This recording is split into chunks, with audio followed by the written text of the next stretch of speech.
गासै दैदेनगिरि मोजां नोंथांमोन आरो बे रिहाब सेन्टाराव जायफोर दिनै गोरलै गोरलै बा आर्लि बैसोनि गासै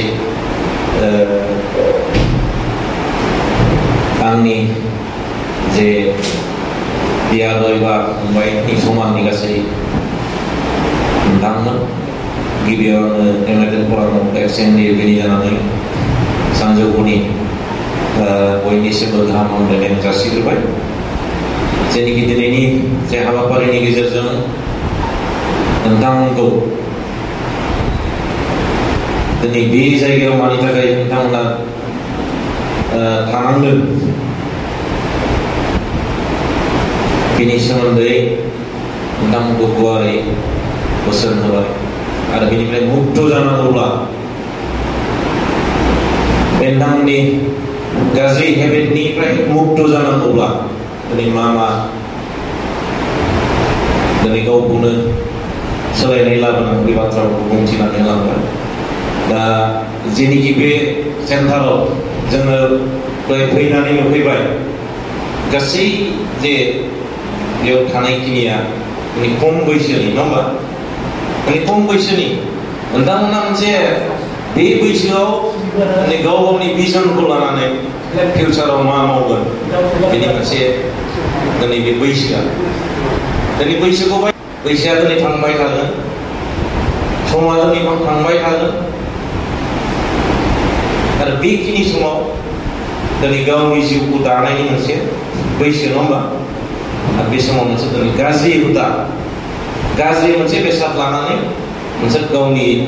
जिबनखौ स्पइल नङा होमबा फोजोबनानै लानायनि मोनसे लामाजों थांबाय थायो गोबां बाथ्रा बुंबाय जोङो दिनै मानि थाखाय सेक्रिफाइस खालामगोन बेफोर बाथ्राखौ बुंथिलांगोन दा इयुनाव जों जे हारि हिसाबै जे गसंथानानै थालांनांगौ हारि हिसाबै जों थांनानै थालांनांगौब्ला जों दिनै गासै सुबुंफ्रा गावहानो साफा बा गावहानो मोनसे थांखि लानानै जुदि जुजिलाङाब्ला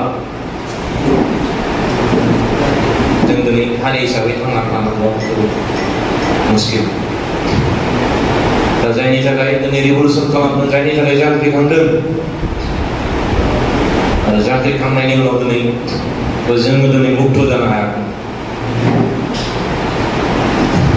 दिनै गिदिर थांखिखौ जों दिनै मोनफुंनो हायाखै खिन्थु बेखिनि समाव दिनै बे आर्लि बैसोआव नोंथांमोननि बे खम बैसोआव नोंथांमोना जे फिउचाराव जे मोनसे स्टेन्ड खालामनानै खामानि मावलांनांगौ दिनै बैसोआव मोनसे गावनि हुदाखौ बबे लामाथिं लांबाय थादों दिनै साननांगोन जों गोदै दिनै मोजां बाथ्रा बुंब्लाबो बे नोंथांमोनाव हयथ' हाबाबो जानो हागौ गावनो बेक्तिया दिनै सोदांनायनि गावखौ दिनै रियेलाइज खालामनायनि मोनसे बाथ्राखौ सिन्था खालामनांगौ दिनै नोंथांमोननि दिनै गार्जेनफ्रा नोंथांमोननि बिमा बिफाफ्रा दिनै बिराद गिदिर माने सिमां नुदोंमोन नोंथांमोनखौ लानानै दिनै बिमा बिफाया माब्लाबा गथ'खौ गाज्रि जाजानो लुबैया बयबो बुंखादों गोबां बयबो जों मिथिगौ गाज्रि लामाजों गावनि गथ'खौ माब्लाबा थांजानो लुबैया गाज्रि लामाजों थांनायाव दिनै नुनायाव नोंथांमोननि बिमा बिफाया हयथ' नोंथांखौ बुजायदोंमोन नंगौना नङा गोबां बुजायदोंमोन सोरखौबाबो लाबोनानै नोंथांखौ बुजायहोदोंमोन जानो हागौ नोंथांमोना बेखौ एक्सेप्ट खालामनानै लायाखै बे गाज्रि हुदाजों थांबाय थादों दा थिग दिनै जे नैबे जोंनि जायगायाव क'क्राझार डिस्ट्रिक्टनि सिङावनो जों दिनै एसेबां बुरजा जोंनि बर' गथ'फ्रा दिनै स्पइल जानो थांबाय थादों दिनै अल आसामाव मेक्सिमाम बुंनो थाङोब्ला जोंनि बर' गथ'आनो बांसिन बे गाज्रि हुदायाव ड्राग्सजों एडिक्टेड जानायखौ जों दिनै सेन्सास मथे जोङो नुगासिनो दहाय बिबुंथिगिरिया बुंदों बेबायदिब्ला जों हारि हिसाबै एग्जाम्पल बाथ्रा बुंदों गोसोआव लाबोना लानोसैलाय बेबायदिबा जों बेसे गोबाव बोसोर जोरलांगोन हारिया सिलाइनि दावहानिफ्राय नैबे निसानि माबाया माने सिलाइनि दावहाया माबाया निसाजों दिनै जाय सुथुरा जोंनि बर' हारिखौ दिनै जे बिस होना होदों बे दिनै माने जिर' खालामलांनायनि मोनसे अबस्थायाव दं दा बे गासै फारफ्रोमथिंनिफ्रायबो जों दिनै नुयो नायनो थाङोब्ला बिजिरना नायनो थाङोब्ला पपुलेसन हिसाबै बर' हारि हिसाबै जोंहा गैखाया जखायसेल' दिनै मोनसे न'खराव हयथ' बेयाव जायफोर दङ दिनै साफा खोमा मेक्सिमाम सासेल' फिसाला खोमा नंगौ नामा न'खराव हयथ' बिदा फंबाय गैया सासेल' फिसा दिनै जेन'बा न'खराव फेमिलिया जेन'बा बर'फोरना आजिखालि ओरै गथ' सानै खाङो बिमा बिफा थैबाथाय बे सानैयानो थाहैलायबाय एरनाया गैया नङा एरनाया गैखाया दिनै जेनेरेसना जोंहा जामख'गासिनो बारायनांगौआ जामख'बाय थागोन दा बेखौ नायोब्ला दिनै नोंथांमोना जेन'बा दा साफा मा होनो न'खरसेयाव हयथ' फिसाला सासेल' दङ बेनो जुदि दिनै गाज्रि हुदा गाज्रि माबाजों दिनै नाख्रेब जानानै दंस' जानानै बे न'खरा जोब्बाय नङा होमबा बे न'खरा दंस' जाबाय माने जोब्बाय होननानै लादो आरो जेनेरेसना बेहा गैला दा बेखायनो जों साननांगोन दिनै बुजिनांगोन गाव गावनो दिनैनिफ्राय थांखि लानांगोन आरो बेखौ सोरबा गुबुनलानो माने गारहोनो हानाय बे नङा दिनै बेक्ति गावसो साननांगौ आं बे गाज्रि हुदानिफ्राय आं थांखि लाबाय गोसोआव दिनैनिफ्राय आङो बे हुदाखौ नागारनोसै होननाय जिनिसखौ जेब्लासिम लानो हाया बेयाव नोंथांमोना बेहाय थानानै इन्जय खालामनाय बा दिनै मा होनो थाबाय थाबाल' खामानिया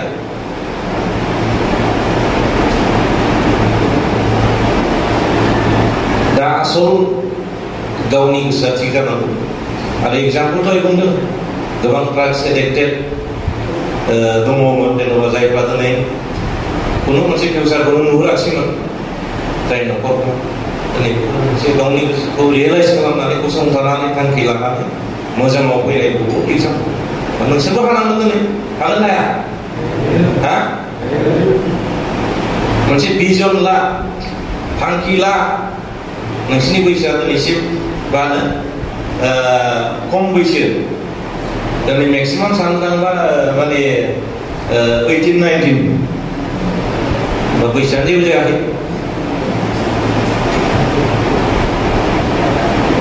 दा ओंखायनो जोङो मोनसे इउनाइटेड फराम अफ एक्स एनडिएफबि जे जों मोनसे आफाद जोङो गोदो जेनोखि रिभलुसन खालामनायनि गेजेरजोंब्लाबो समाजनि जेसेबां दिनै थासारिया जे समाजाव जे जा हारि हिसाबै मोनसे गुबुंलेनि गेजेरजों सोलिबोबाय थादों बेफोरखौ फोसाबबोबाय थादों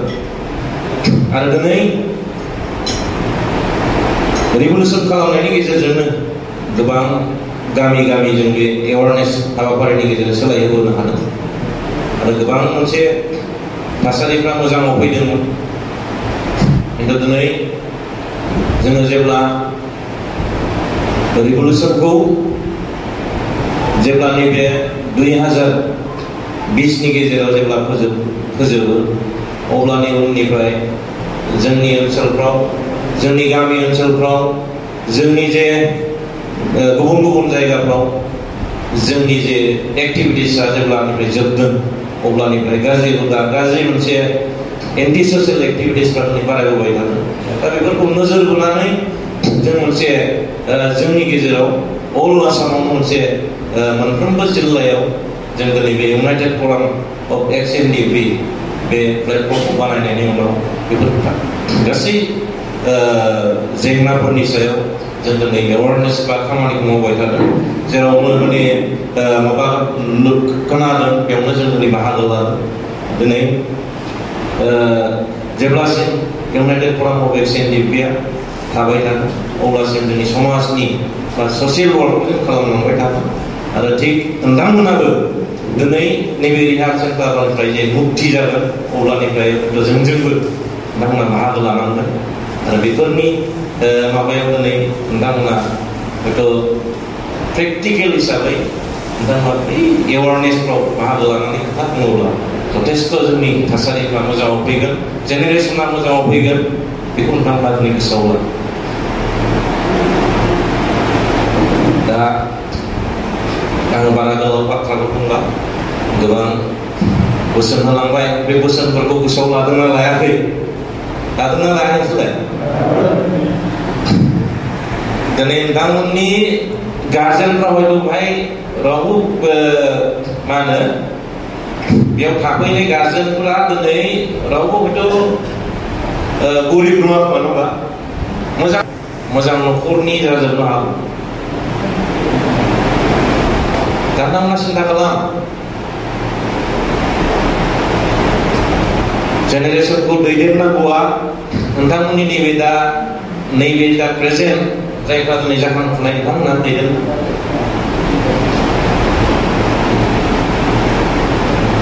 दिनै जायफोर दैदेनगिरि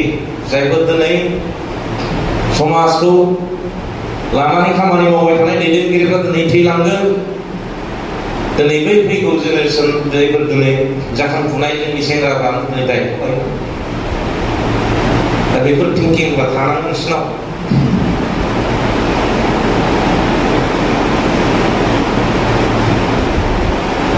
ओंखायनो बारे बारे खावलायगोन नोंथांमोना दिनै जों जे बाहागो लाफैनानै नोंथांमोनखौ जों दिनै मटिभेसन बा जों बुजायफैदों बा दिनै नोंथांमोनखौ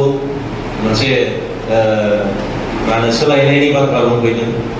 बेवहाय जों हब्रा जों मोजां बाथ्रा बुंब्ला सोलायहोनो हाया नोंथांमोना बेयाव सायख'नानै नोंथांमोना दिनै जों बे प्रेजेन्ट जाफैनानै नोंथांमोनखौ जे मानो थाखाय बुंफैदों गोसोआव लानानै दिनैनिफ्राय सोलायनायनि थांखि लायाब्ला बे जेबो खामानि जानाय नङा आरो दिनै जायफोर अनार्स जायफोर दिनै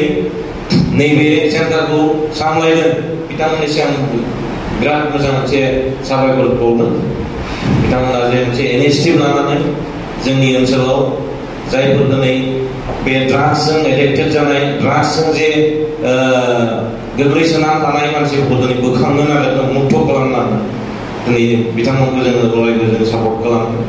मदद खालामो आरो बिथांमोननि नाजानायजों जाहाथे नैबेयाव थानाय जेसेबां जे एडिक्टेड बा जोंनि जे यां जे बर' गथ'फ्रा जे मोनसे मोजांनि लामायाव फैगोन बेखौ आसा मिजिं आं थादों आरो फैबाय थानाय समाव जोङो हयथ' बेफोरनि बागै गुवारै जों खामानि मावनांगौ दं होननानै सानो जोंनि ओनसोलफ्राव आरो बे हाबाफारिखौ जों इउनाइटेड फराम अफ एक्स.एन.डि.पि. हिसाबै लालांबाय थाखादों आरो बेवहाय दिनै जोंनि ससियेल अर्गानाइजेसनफ्राबो हयथ' बिनि सायाव एसे मावनायखौ खम नुबाय थादों मानो होनोब्ला जायफोर दिनै इनिशिएटिभ लानांगौमोन बिथांमोनाबो फावसायबाय थादों एक्टिभिटिसखौ नुवाखै दा बे खारनफ्राव हयथ' बांबोबाय थादों ओनसोलफ्राव आरो बे ड्राग्सनि जे माबा बेथ' जोंनि मिथिनायाव दा नोंथांमोनासो मिथिगोन बै बांहासिङा फानग्रा बे थेला होला बेफोरनिफ्राय माने सेन्ट सिस्टेम फैयो होननानै जों मिथिदों आरो बेखौ जोङो नोजोर लादोंमोन बे दतमा ओनसोलाव बे माबाया बांहासिङा बे माबा फानग्राया बबेसिमबा लाबोनोसै आरो बेनिफ्राय सोरबा लायनोसै बे रोखोम आरो दा नोंसोर मोजां मिथिगोन नोंसोर दा बैखौ जों दिनै नोजोर लाबाय थादों आरो प्रेक्टिकेल हमनानैबो दतमायाव जिनिसखौ सार्च खालामनानैबो मोननायबो जादोंमोन। दा बे रोखोम जुदि जोंनि गासै रायजो राजाफ्रा बा जोंनि जेसेबां ससियेल अर्गानाइजेसनफ्रा गावबागाव ओनसोलफ्राव जुदि बे रोखोम मोनसे एलार्ट खालामनानै दोनखानो माबा खालामनानै होयोब्ला हयथ' बेफोरनिफ्राय जोङो गैया खालामनो हागोन बेखौ सानबाय थादों। दा आं जोबथायाव जे नोंथांमोना दिनै हयथ' बाहाय गोबाव बेसेबां बोसोरसो दङबाय 3 बोसोर न'आव थाङोना थांना फैसै न'आव थांब्लानो माने बियो बै जायफोर माबा बेजों कानेक्ट जायो दा बेफोरनिफ्राय जुदि नों गोजान जानो हायाबा माने नोंनि जे आं गारनोसै होननाय बाथ्रायाबो बे मिसा आं मोजां जाबाय ओमफ्राय बाथ्रा बुंब्लानो आं मोजां जाबाय बिराद बे ड्राग्स एडिक्टेड मानसिया ओरैबादि खुगाफ्रा जेराव मिस्टिनिफ्राय गोदैसिन जायो ओरैबायदि आरो मिस्टिनिफ्राय गोदैसिन जागोन बिराद सोलायनाय राव बुंगोन प्रेक्टिकेल बेयो ड्राग्स एडिक्टेड मानसिफ्रा दा बेनिफ्राय नोंसोर जेनेबा थांबाय 1 माससो थाहैबाय न'आव दा बेवहायनो दिनै गाज्रि बै सिगांनि जेनोखि नोंहा कन्टेक्ट दंखायो बा हयथ' जायफ्रा दिनै बाहेरायावनो दंबाय थायो बिथांमोना नोंथांमोनखौ एवथुरबाय थागोन नङा होमबा एवथुरबाय थाया होमबा दा एवथुहरनानैथ' लोगोनि खाथियाव हयथ' मालाबा लोगो लानोसै दिनै एसे गाबोन एसे लोगो हमलायबाय थानोसै दा बे सिगांनि हुदायानो फैफिनसै आरो दा बे रोखोम आरो दा बेफोरनिफ्राय एकदम डिसकानेक्ट जानो हानांगोन होमब्लासो नों नोंनि माबाखौ सोलायनो हागोन आरो दा बेखायनो जेखिनि बेहाय दिनै दङ जाहाथे जों फैनानै जे बाथ्रा बुंबाय दिनैनिफ्राय सोलायनायनि जे गावबागाव गोसो सिङाव थांखि लायो आं बेखौ खावलायबाय हागोन ना हाया थांखिखौ लानो जायखिजाया आं बारा गोलाव बाथ्रा बुंला बयनिसिमबो दिनै बेवहाय जे हाबाफारिखौ एरेन्जमेन्ट खालामनानै होनायनि थाखाय आं अनार्स आरो बिबानगिरि सेलिब्रेशन फाउन्डेसननि बिबानगिरि बिथांनिसिम आङो साबायखर जासिबाय आरो दिनै जोंनि इन्टारनेट फराम एसएनडि बिनि गासै दैदेनगिरिनिसिम आङो साबायखर जासिबाय आरो बे सेन्टारावनो जे गाज्रि हुदाखौ लानानै जे गावखौ मुक्त मोननो थाखाय जे बेवहाय थाबाय थानाय गासै जोहोलावफोरनिसिम आंनि जोबथायाव बयनिसिमबो अननाय मोजां मोननायखौ जासिफिननानै आंनि जे बोसोन बा एडभाइस बे बिबुंथिखौ बा बेखिनियावनो दोनथ'नाय जाबाय। गोजोन्थों।